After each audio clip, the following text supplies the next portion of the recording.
के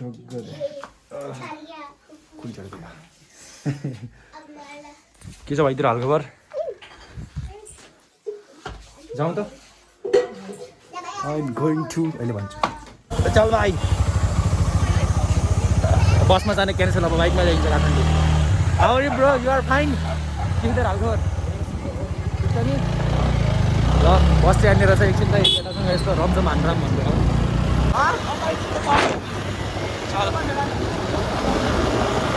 अब विकास बाबुले चलाइराख्नु भएको छ हाम्रो भ्लगरले अब कस्तो चलाउनुहुन्छ कस्तो मजा आइरहेछ भाइ छा गया भाइ मेरो त छा गया पुरा फुल कस्तो छ यो बाइकको पिकअप दामी छ तर एनएसले चाहिँ टक्कर हान्न सक्दैन कति सिसी हो यो 100 कति 160 यसको पिकअप पिनमा हालेर तान्छ भाइ वहीँ तान्छ के पो आइ नै अहिले पनि किन चाहन्छ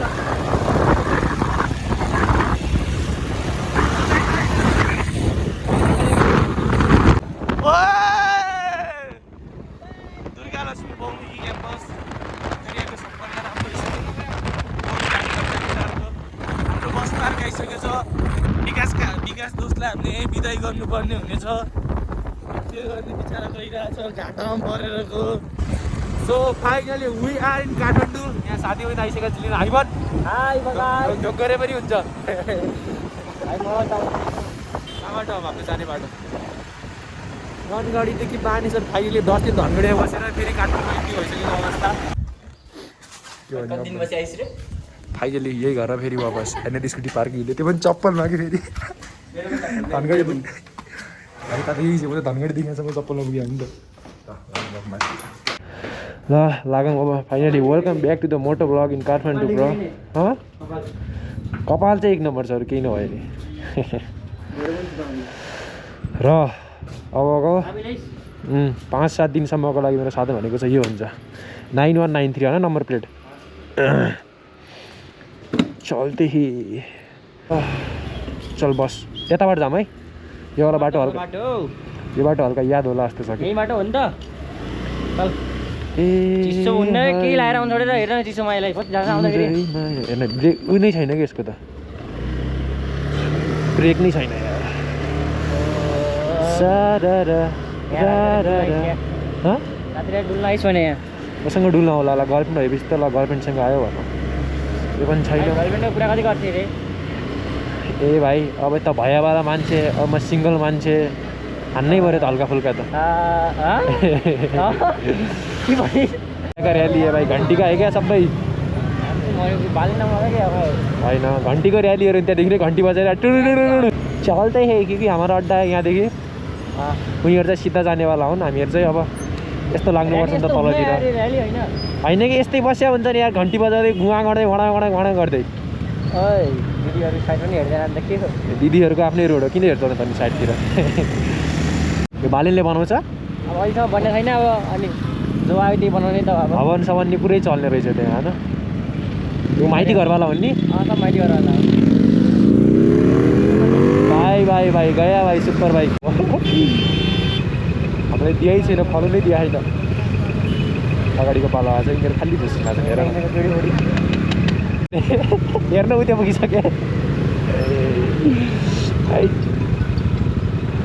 यहाँ छ यार लाइन आइरहेको छु तिन कुने पुगेँ हेर नि यिनीहरूको अगाडिवालाको बाल भयो पनि हिँड्दिन् त के भन्छ मेरो बाप्पे क्या जा रहा है हेर्नु ल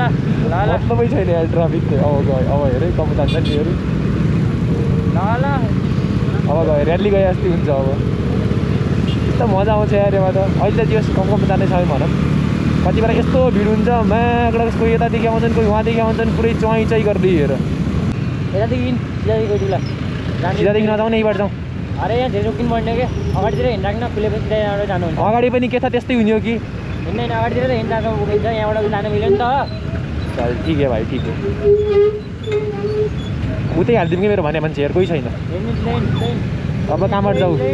सिधै लाज नमान्न लाज मान्नेको कुरा होइन नि त भाइ रुल फलो हान्नुपर्छ ए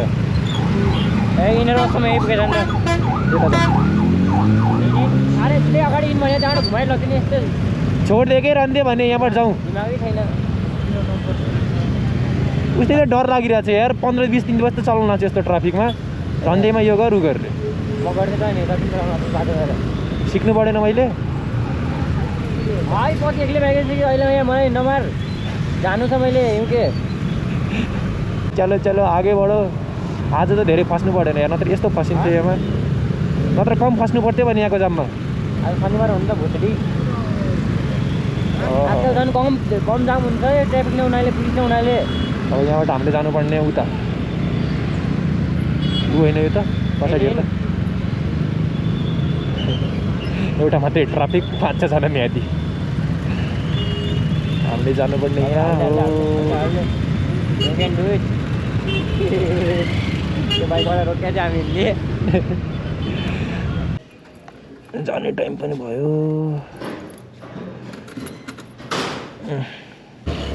राति राति पनि हुन लाग्यो यहाँ चाहिँ म दिदीकोमा खाना खान आएको थिएँ आज पहिलो दिन भयो नि त त्यसैले आज दिदीहरूले खा भनेको थिएँ भोलिदेखि चाहिँ अब म त्यही एउटा साथी छ मेरो त्यही साथीकोमा बस्ने त्यही खाने भनाइ हो कति दिदीहरूलाई टेन्सन दिने यार अस्ति पनि आएर 15-16 दिन यहीँ बसेर गएँ फेरि अझ अहिले पनि यहाँ त्यसैले दिदीहरूलाई पनि धेरै टेन्सन नदिने मस्त दिनभरि चाहिँ याङ्गो हान्ने राति चाहिँ मस्त ट्याक्क पार्छ साथीको घरमा गएर बस्ने ऊ हेर ठ्याक्क साइडबाट पनि प्लेन आयो यहाँ त फेरि अझ 5 मिनटमा प्लेन हो नि त उयो कोटेश्वरको जाममा बस्नुपर्छ 5 मिनट जाममा फस्नुपर्छ अर्को प्लेन आइहाल्छ क्या यहाँ त फेरि यहाँनिर साइडमा इन्टरनेसनल एयरपोर्ट भयो नि त यो तारबाट भित्र नै एयरपोर्ट हो क्या हामी चाहिँ एयरपोर्टको साइडमा हिँडिरहेको छौँ भन्नुपर्दा चाहिँ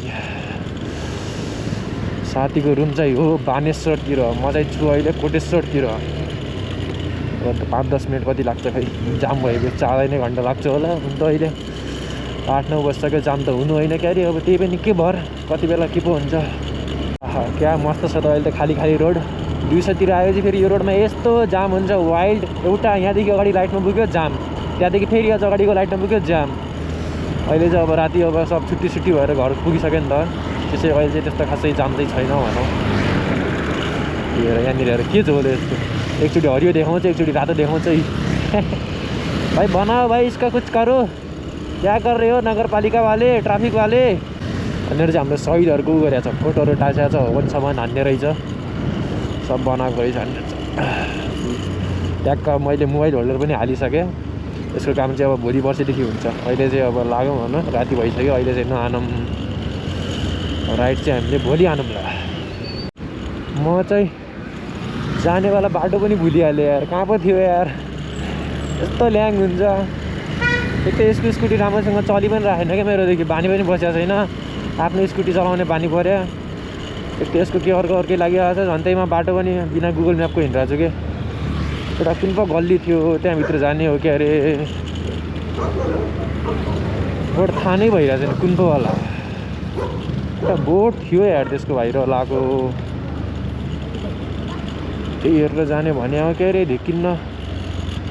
यो हो जस्तो लागिरहेछ अब हेरौँ ट्राई हानौँ यहाँभित्र छिरेर बडगङ्गा के अरे बाणगङ्गा प्रवेशमा